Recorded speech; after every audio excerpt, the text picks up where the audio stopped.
Bonsoir à tous, merci d'être restés sur notre chaîne. Tout de suite, le sommaire. Premier meeting réussi pour Erajon Armapian à Fenaratsu. Le stade d'Apasambaza a été noir de monde hier. Erajon Armapian devait être un candidat rassembleur. Et toujours dans le cadre de la rentrée scolaire après les cartables, nous allons parler dans notre édition de ce soir des classeurs. Si à une époque ils étaient très à la mode, ce serait plus le cas aujourd'hui. Fin de mission pour les experts des Nations Unies envoyés en Syrie pour enquêter sur l'attaque à l'arme chimique présumée. Les résultats des analyses seront connus dans 2 semaines. Et enfin, en Égypte, les violences ont encore fait 6 morts hier dans les rues du Caire, mais les partisans du président déchu, Mohamed Morsi, n'abandonnent pas pour autant leur lutte.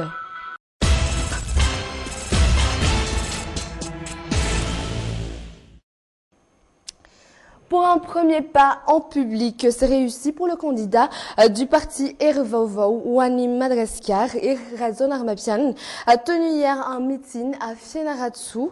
Le stade d'Apasambaza a été noir du monde. Erajon Armapian se pose en candidat rassembleur. C'est un reportage de Fechaniena Mambaouk.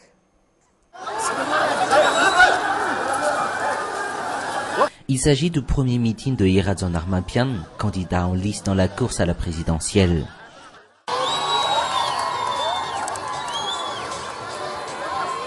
Pour ce premier meeting, ce candidat du parti Ervovou Madagascar a choisi de rencontrer les habitants de Fenaratsu dans la région de Haute-Matziach.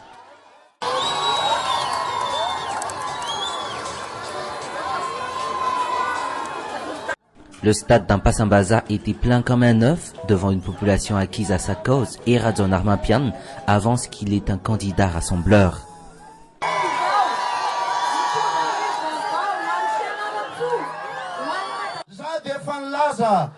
J'ai déjà annoncé que je suis un candidat d'ouverture. Je suis le candidat de tout le monde, le candidat du rassemblement, le candidat de la réconciliation. Dans son discours, Erajon Armapian se défend de faire une campagne avant l'heure. Il a exhorté la population de Fenaratsu à faire leur devoir de citoyen en allant voter selon leur choix.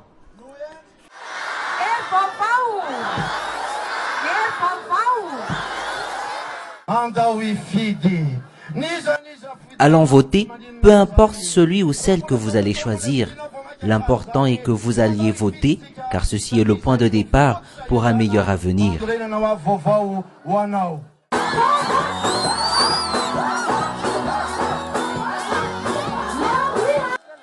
Hier, l'ambiance était très animée au stade d'Apasambaza. Ce fut également l'occasion de présenter publiquement l'association Ervovou Madagascar.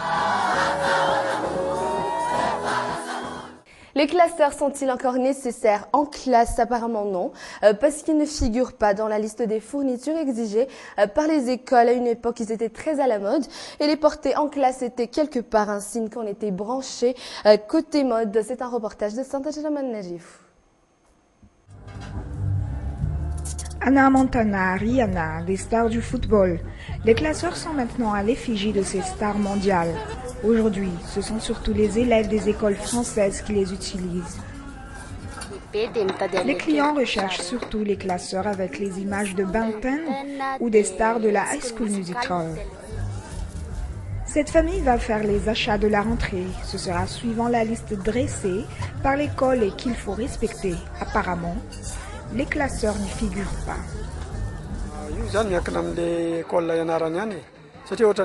Cela surtout dépend des écoles. Dans notre cas, par exemple, on nous a donné une liste de fournitures nécessaires après avoir fait les inscriptions. Nos petits-enfants n'utilisent pas encore de classeurs. Ils sont pour les plus grands qui étudient à l'université.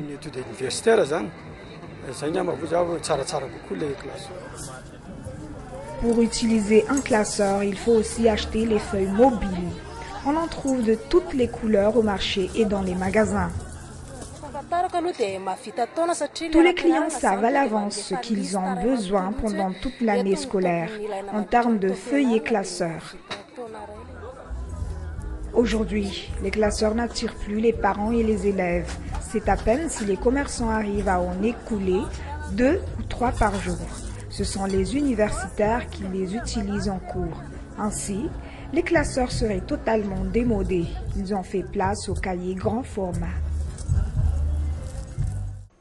Des infrastructures lamentables pour recevoir les passagers allant sur la RN7 et la RN1 à la gare routière d'Anoussat.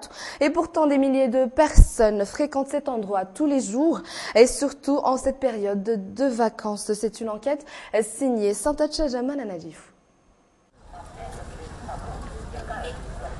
Jean-Marc passe ses journées ici à la gare routière d'Anoussat. Il se charge de chercher des voyageurs pour les taxibus. Selon lui, c'est pendant les saisons de pluie qu'il est le plus dur de travailler car on est obligé de marcher dans la boue.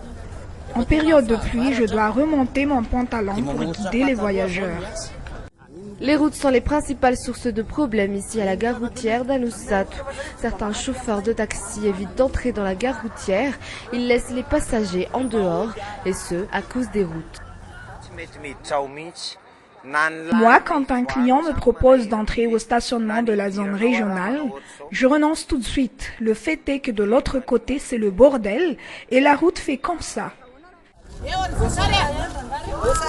À l'intérieur, cette famille n'attend plus que l'heure du départ pour Tuléar et les autres passagers qui ne sont pas encore arrivés.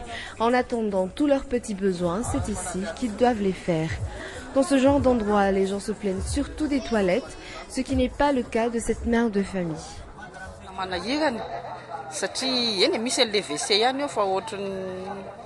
Les toilettes sont assez satisfaisantes ici. Concernant les endroits où l'on peut déjeuner, j'ai remarqué que les plats proposés sont trop gras, mais apparemment ça va.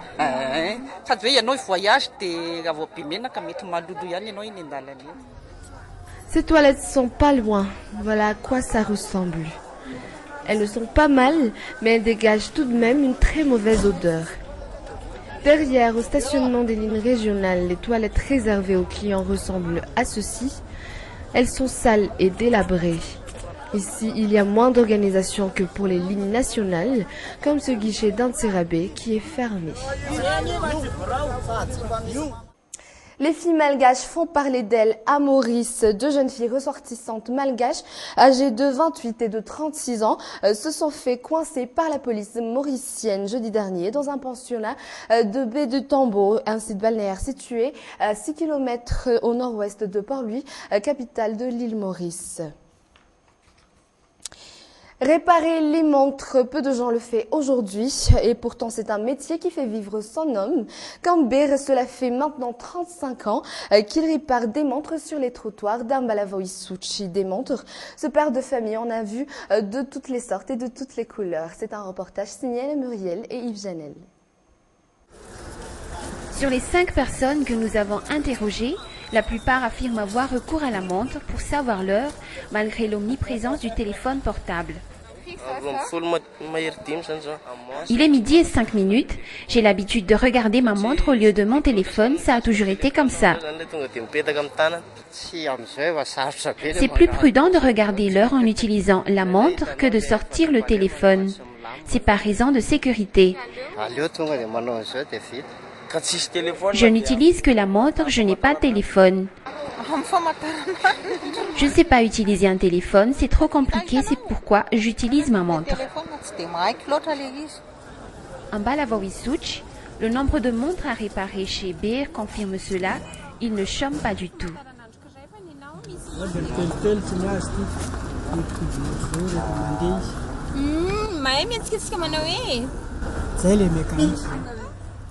Cela fait maintenant 35 ans que Beige est réparateur de montres.